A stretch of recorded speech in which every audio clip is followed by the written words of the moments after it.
शुरू किया जाए। अब हमें पढ़ना है आज भारतीय संविधान का क्या भाग 1 है ना। संविधान का प्रस्तावना पढ़ा दिया था आप लोगों को। अब हम लोग को पढ़ना है भाग 1, जिस चैप्टर का नाम है संघ एवं राज्य क्षेत्र। संघ एवं क्या राज्य क्षेत्र, यूनियन एंड इट्स टेरिटरीज। संघ एवं राज्य क्या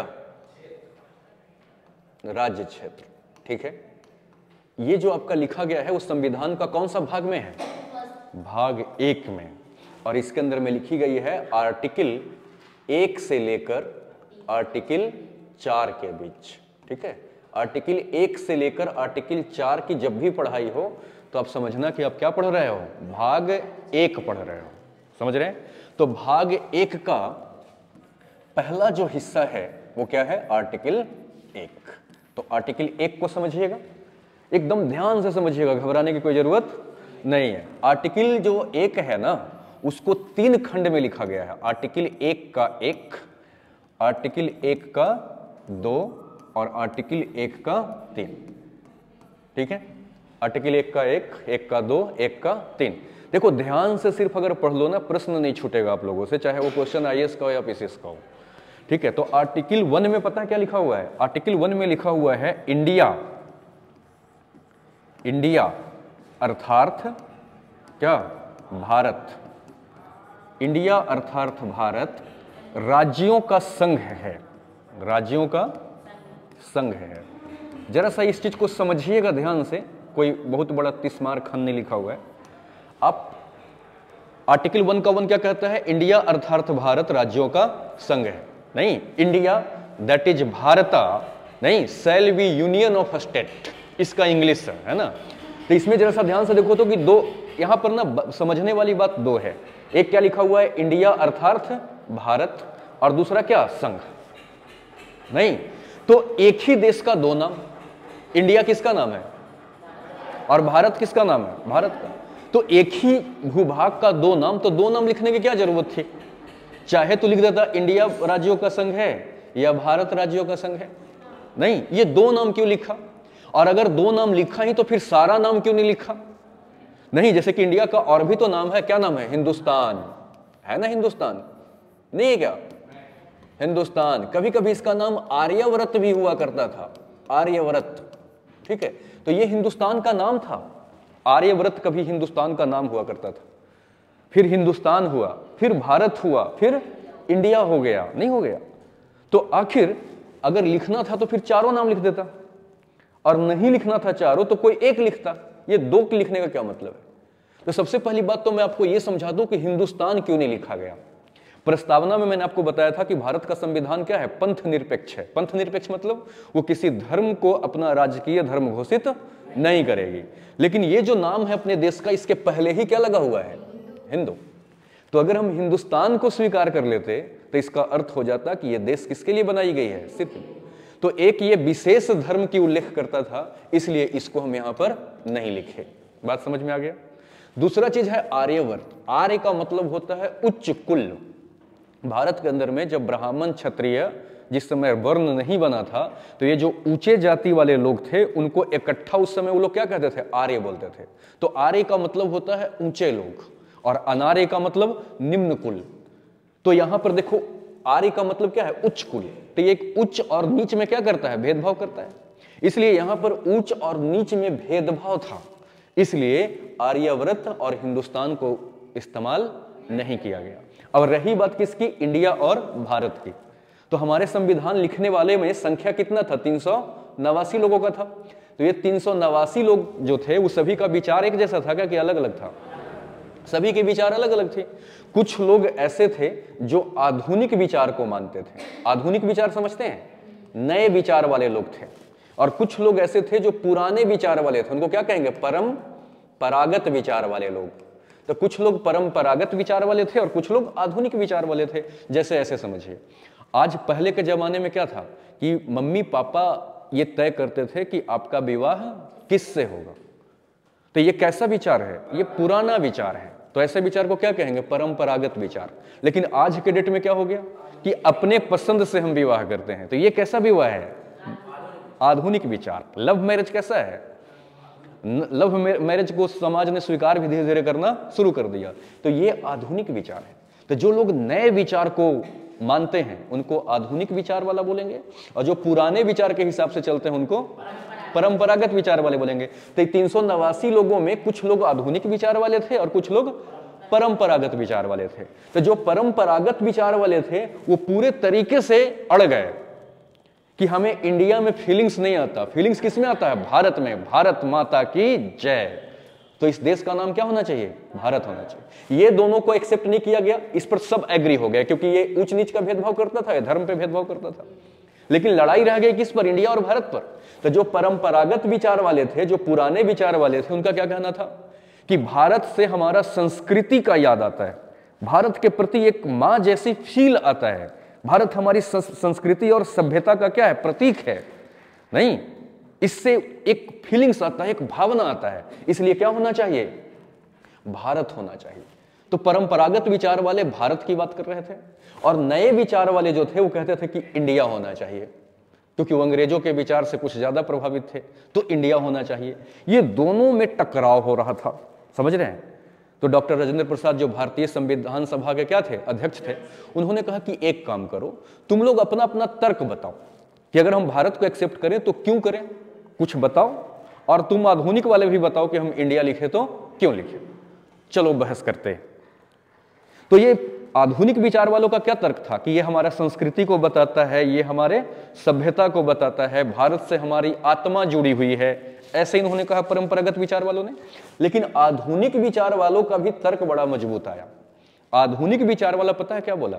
कि जब अंग्रेज भारत में आए, नहीं तो भारत के नाम से नहीं बल्कि वो इंडिया के नाम से पूरे दुनिया में क्या किए? व्यापार किए। जैसे हमारे यहाँ वो आए अंग्रेज लोग, और आकर के हमारे यहाँ कंपनियों में चीजों को क्या करते थे? बनाते थे, और बना करके यहीं से दुनिया में वो क्या करते थे? बेचते थे। समझ रहे हैं? तो पूरे दुनिया में व्यापार के कारण अंग्रेज लोगों ने हमारे देश का नाम क्या प्रचार कर दिया था? इंडिया। तो पूरा दुनिया जो है वो एक टाइम में हमें किस नाम से जानने लगा था? इंडिया के नाम से।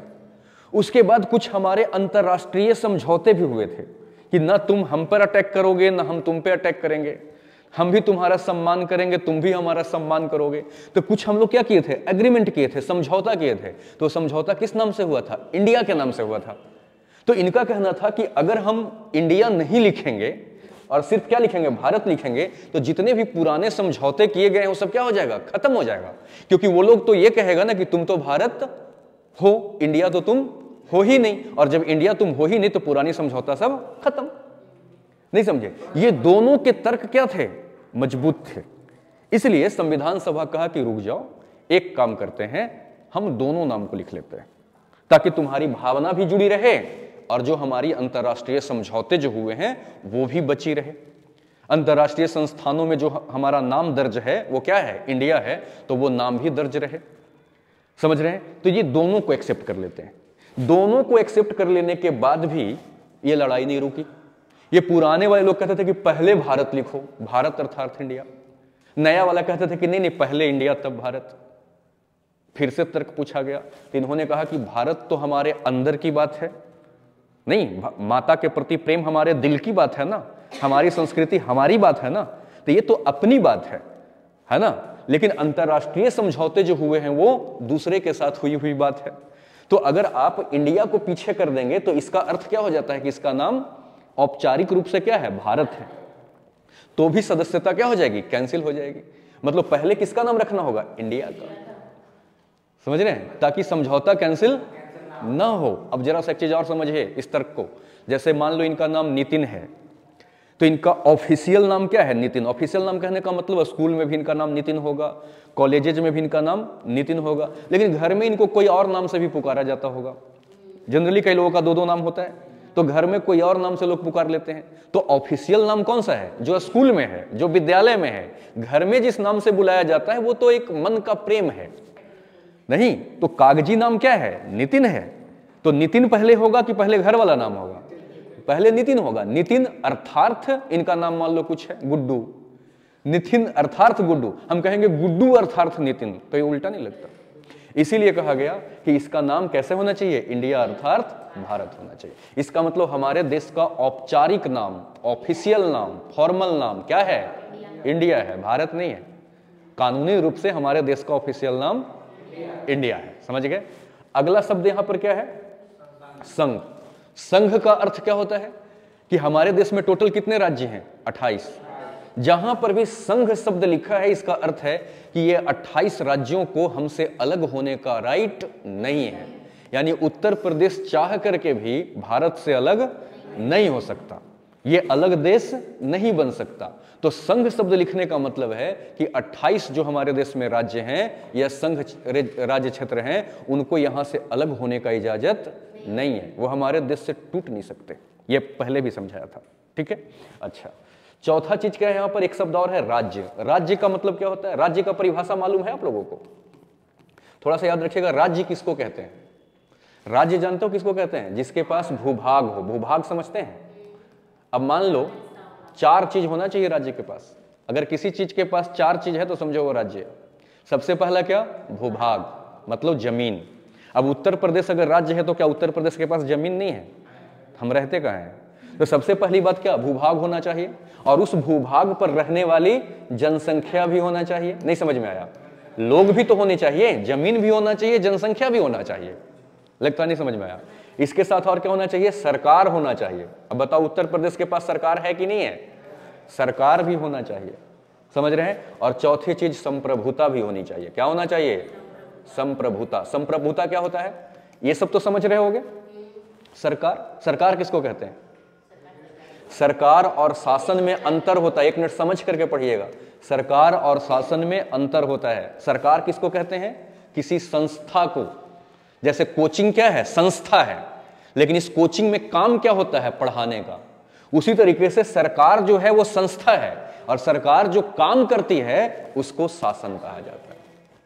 सरकार एक संस्था है, सरकार एक बॉडी है, और सरकार जो फंक्शन करती है, सरकार जो काम करती है वो क्या है, शासन है। नहीं कहते हैं इस सरकार की शासन अच्छी है, मतलब इस सरकार के द्वारा किया गया कार्य अच्छा है, सिस्टम अच्छा है। और जब सरकार अच्छा शासन करती है, बढ़िया काम करती है, तो इसी को सुशासन कहा जाता है। सुशासन मतलब अच्छा शासन। नहीं देखते हो, योगी जी बोलते हैं सुशासन की सरकार है, मतलब हम अच्छा शासन चलाते हैं। और जब सरकार बुरी काम करने लगे तो क्या बोलेंगे, इसको कुशासन ना, मतलब कि एक अच्छा सरकार नहीं है, क्योंकि अच्छे से शासन नहीं चलाती। समझ रहे हैं? तो सरकार कहने का मतलब हमारे पास संस्था होना चाहिए। लगता है नहीं आया बात समझ में? सरकार का मतलब संस्था। और चौथी बात संप्रभुता। संप्रभुता का मतलब होता है बाध्यकारी शक्ति। बाध्यकारी शक्ति समझते हैं? जिस बाध्यकारी शक्ति एक ऐसी शक्ति होता है जिसका इस्तेमाल करके हम अपनी बात को मनवा लेते हैं। तो राज्य के पास में क्या होता है, बाध्यकारी। अच्छा, समाज। समाज और राज्य में कोई भी आपसे अंतर पूछे तो यही अंतर दिख जाएगा। समाज के पास भी भूभाग होता है, समाज के पास भी जनसंख्या होता है, समाज के पास भी कुछ व्यवस्था होता है। व्यवस्था और संगठन जो है वही तो सरकार है। देखते हो जब कोई व्यक्ति गलत काम करता है तो पूरे गांव उसको गलत बोलना शुरू करता है, क्योंकि वो गांव एक संस्था के रूप में काम कर रहा है। तो समाज के पास भी भूभाग है, जनसंख्या है, सरकार है, लेकिन समाज के पास में संप्रभुता नहीं है।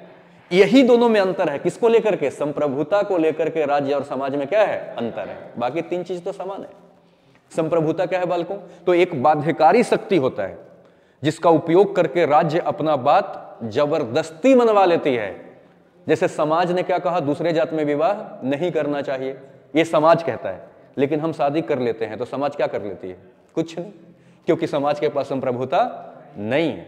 लेकिन यही राज्य अगर कह देगा ना, जैसे राज्य ने क्या कहा कि बलात्कार करना क्या है, अपराध है, अब मान लो कि किसी ने बलात्कार कर दिया तो राज्य उसको पकड़ करके फांसी भी दे देता है। देता ही नहीं देता है? तो राज्य फांसी क्यों दे देता है, क्योंकि राज्य के पास क्या है, संप्रभुता है। समझ रहे? तो संप्रभुता क्या है, एक बाध्यकारी शक्ति है। राज्य अगर कोई भी कानून बनाएगा, कोई भी कानून बनाएगा, तो उस कानून को आपसे जबरदस्ती क्या करेगा, मनवा भी लेगा। आपको मानना ही पड़ेगा राज्य के द्वारा बनाया गया कानून। लेकिन समाज के द्वारा बनाए गए कानून को हम नहीं भी मान सकते हैं, समाज क्या कर लेगी। तो राज्य समझ गए, इसका मतलब क्या है, उत्तर प्रदेश राज्य है कि नहीं, अब बताओ। है, क्यों? क्योंकि इसके पास चारों चीज है। अगर नहीं है तो ऐसे ही एक हमारे यहाँ उत्तर प्रदेश में एक सरकार है बुलडोजर बाबा, नहीं वो क्या करते हैं, बुलडोजर चलवा देते हैं। अगर उनकी बात नहीं मानोगे तो घर तोड़वा देंगे। क्यों तोड़वा देते हैं? क्योंकि उनके पास क्या है, संप्रभुता है। सरकार के पास संप्रभुता होती है, समझ रहे हैं, और समाज के पास नहीं होती। अब समझ गए, इंडिया अर्थात भारत राज्यों का, राज्य भी समझ गए, राज्यों का क्या है, संघ है। इसका मतलब कि जितने भी हमारे यहाँ 28 राज्य हैं वो हमारे यहाँ से अलग नहीं हो सकते, हमसे बंटवारा नहीं कर सकते, भारत से अलग नहीं हो सकता। अगर उसको टूटना फूटना भी है तो भारत में ही रहना पड़ेगा। समझ गए इसका अर्थ? नहीं समझे?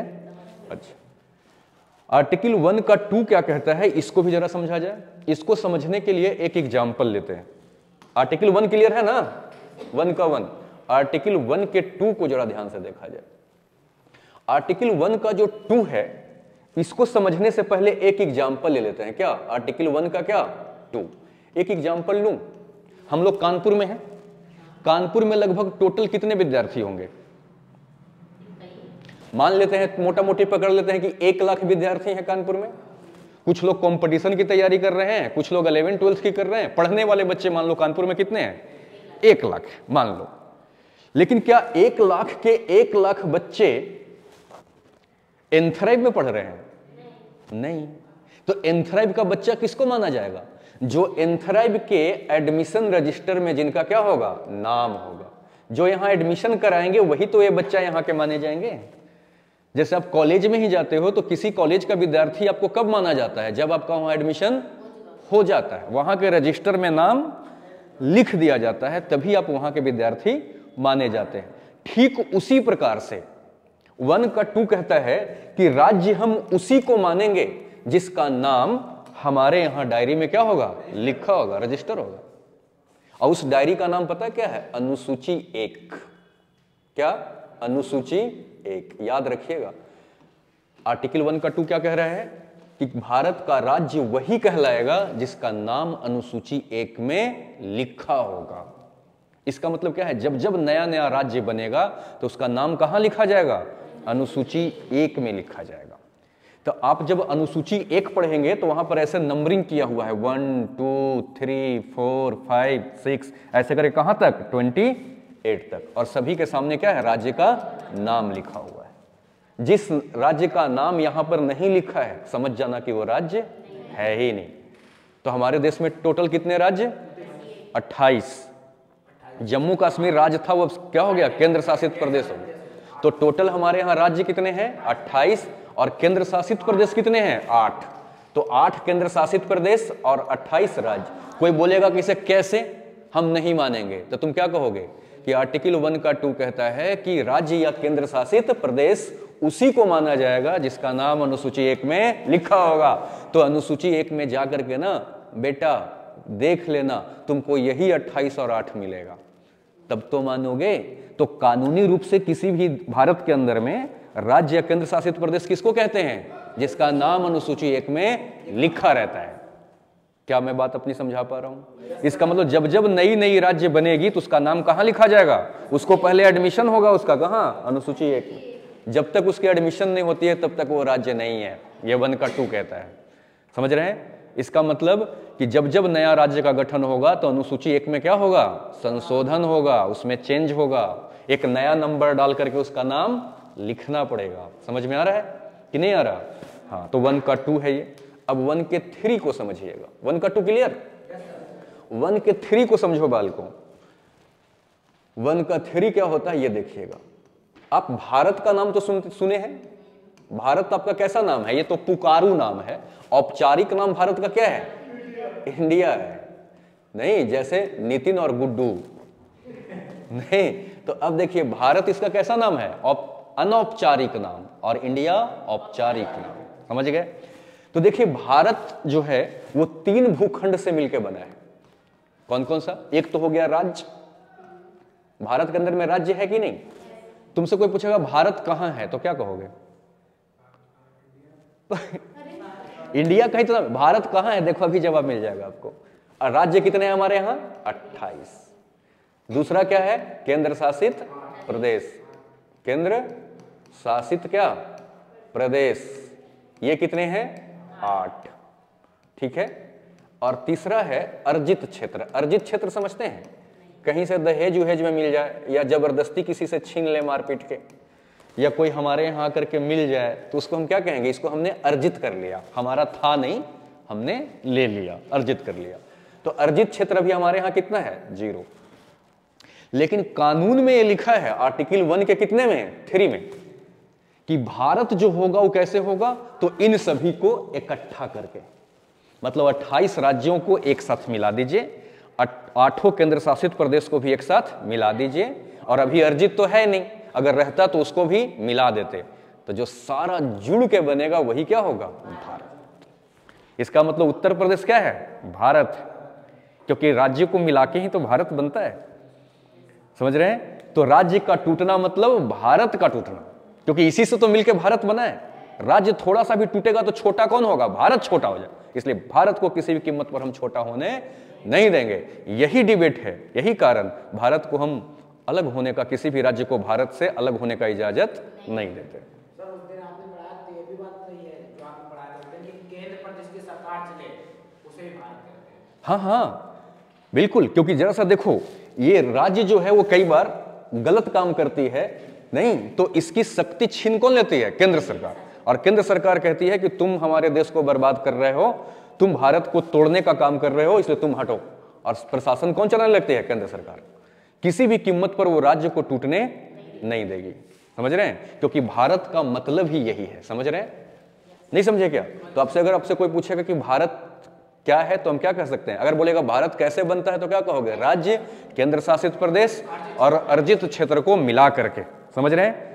और ऐसा कहां लिखा है, तो प्रमाण के रूप में क्या कहोगे, आर्टिकल 1 का 3 में लिखा है, जाकर पढ़ लो, समझ गए, ये भारत है।